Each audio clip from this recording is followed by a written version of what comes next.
Hey guys, Cam McClellan. Al Lewison. Welcome to today's Wealth WOD. Workout of the day. I want to talk to you today about affordability. I've got pink eye, guys. I just thought I'd put it out there today. Is that a real thing? Pink eye? Pink eye.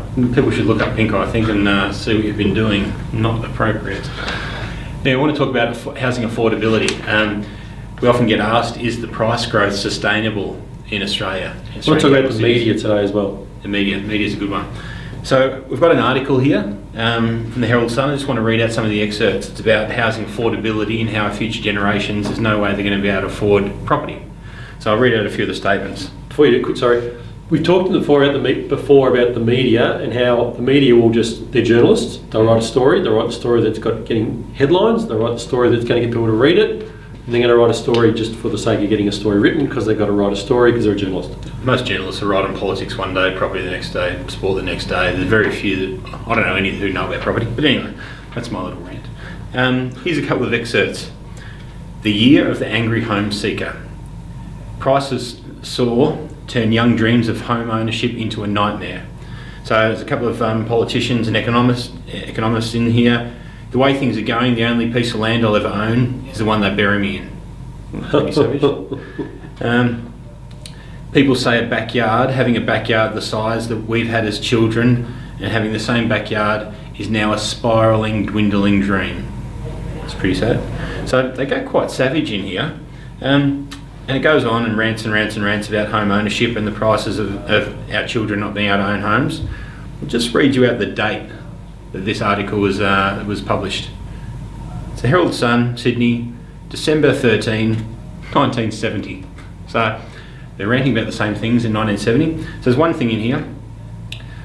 It's impractical to conceive that people can own prices, the average price at the moment, astronomical, $18,995 for median house price in Sydney. Melbourne's rate can't catch up with this as the median house price is $11,380. So, point being, guys, we talk about the media, but secondly, I reckon this story gets rolled out in the newspapers cyclically. Property is cyclical every 10 years, it's going through a boom. 3 or 4 years of that is a boom. So let's say every 6 years, this same story gets written with new dates and new numbers written in it. So people ask us and go, will prices keep continuing to go up at 8.7%, whatever it may be?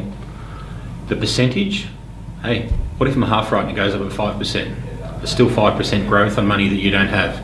Yep. So let's look at it.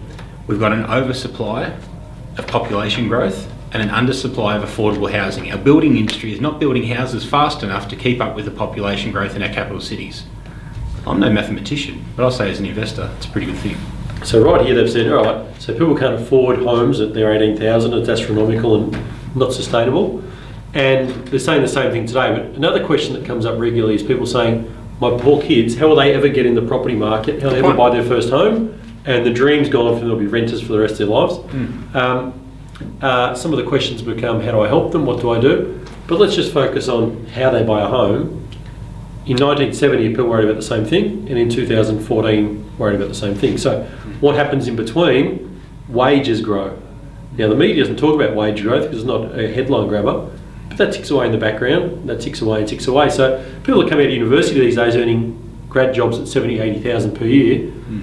When I was coming out of uni, people were taking grad jobs at $40,000 and $50,000 a year. So if you're lucky. What I'm saying is, people earn more money as time goes on, which makes it all relative and it puts it in scope. So for the children today out there trying to think, what do I do? Well, they start saving, they get a job, and they get a job young.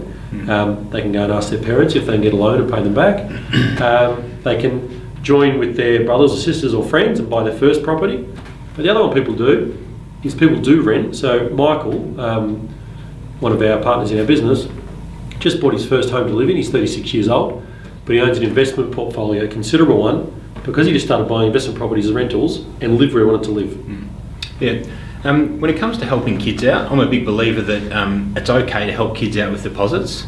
So I believe it's okay to give kids enough to get started, just not so much they don't have to do anything themselves.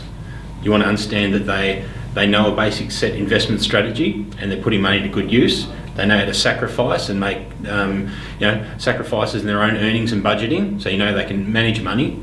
But hey, if you can get your kids into property early on as an investor, you're better off to get them into the property market early on, because if the property market doubles while they're saving for a deposit, well, they're just going to have to save up for that much bigger deposit again. So I encourage, help kids out. I definitely will be. But to finish, guys, do you reckon the people who overpaid for their properties for 18,000 in 1970 in Sydney, and it was astronomical, unbelievable, do you reckon if they'd bought 2 investment properties that year at that price, they're upset today? Tough buying. Have a good day. It's awesome.